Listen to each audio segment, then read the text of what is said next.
Right. Second go. So we're saying we're not doing outtakes. We actually haven't until this point, and I've just lost the plot. Informal performance management meetings.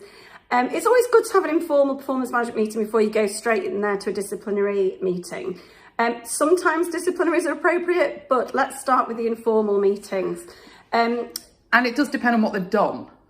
Yeah, like if someone's punched someone in the face in the office, our advice would probably go to formal, depending on the damage. No, I would go straight to formal. Give us a call. We'll be able to advise it. So informal would be things like they've been late recently, but they've never been late before. And they've been late maybe 4 times this week, but they're not usually late before. There's no need to go straight into a formal disciplinary process for that.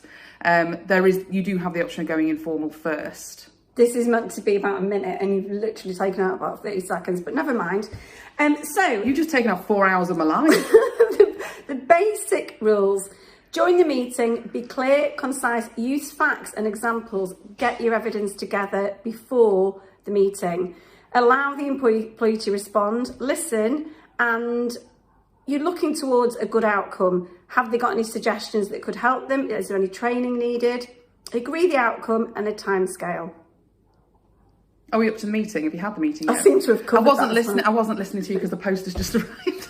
Okay, so what's really important one of the really important parts of that meeting is setting objectives. Otherwise, you leave the meeting and nothing's happened and you float around for another 4 weeks and they're still late.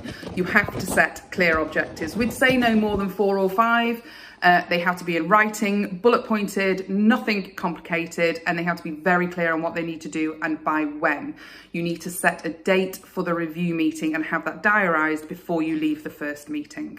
I think quite often what clients miss is doing a file note. Yes, and then they try and refer back to the meeting, they can't remember what and then they're agreed. scrabbling around for emails that never can be found. So file note, or at least an email to the person following up the conversation and the agreed objectives. So the review meeting, always set a review meeting, even if the performance or the issue is improved, still have that meeting, even if it's just to say, great, keep up the good work, let's move on.